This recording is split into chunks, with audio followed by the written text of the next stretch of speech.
재난, 전염병으로 인한 사망률보다 환경오염으로 인한 사망률이 더 높다는 사실 알고 계셨나요? 환경오염으로 인한 조기 사망자 수가 매년 900만 명에 이른다고 하는데요. 사망자 6명 중 1명이 환경오염과 관련된 것으로 분석되었습니다. 환경오염은 급격한 기후변화, 생태계 파괴, 쓰레기 문제 등과 직접적으로 연결되어 있습니다. 따라서 환경 문제는 더 이상 개인의 문제가 아닌 국가적 차원, 더 나아가 전 지구적 차원의 문제가 된 것이죠. 지구는 정말 회복 불능의 선을 넘고 있는 걸까요? 저희는 환경보호의 선두주자로 불리는 독일에 대해 알아보았습니다. 과거 독일에서는 산업화, 도시화가 이루어지며 독일의 시민들은 환경 문제에 대한 경각심을 갖기 시작했습니다. 그러다 1950년대에 환경보전 정책을 수립하고 그 이후로도 꾸준히 환경보전을 위해 노력해오고 있습니다.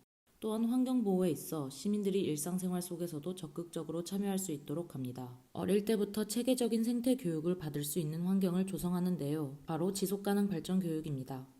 지속가능 발전 교육이란 기후변화와 환경문제, 생태 다양성의 손실, 빈곤, 불평등처럼 상호 연결되어 있는 지식과 기술, 가치, 태도를 갖추도록 돕는 교육입니다. 실제로 환경교육이 어떻게 진행되는지 인터뷰해보았습니다. Also ich erinnere mich nicht genau, was wir in der Schule über Umweltschutz gelernt haben, aber es wurde in vielen Fächern unterrichtet. Zum Beispiel in Englisch oder Französisch oder in Deutsch haben wir Texte bekommen und mussten dann diskutieren. Das heißt, es gab kein eigenes Fach, aber es ist sehr wichtig und wird allen Schülern beigebracht. 이러한 환경의식을 기반으로 시민들은 다양한 방식을 통해 환경보호에 참여합니다. 그렇다면 환경보호의 선두주자이자 재활용률 1위 독일. 대체 어떤 방식으로 환경을 보호할까요? 첫 번째, 판트 제도. 판트란 독일의 공병보증금 제도로 플라스틱, 유리, 캔으로 된 물, 음료, 주류 등을 구입할 때 보증금이 포함된 가격으로 구매하고 빈 공병을 반환하면 보증금을 돌려주는 제도입니다. 두 번째, 플라스틱 프리. 플라스틱 프리란 생활 속 불필요한 플라스틱 사용을 줄이는 것입니다. 따라서 독일 마트의 식료품 코너에서는 포장되어 있지 않은 낱개의 식품들이 진열되어 있습니다. 게다가 포장 없는 가게에서는 샴푸, 린스, 시리얼 등 자주 소모하여 일회용품 사용량을 증가하게 하는 제품을 개인 공병에 원하는 만큼 담은 뒤 결제할 수 있습니다.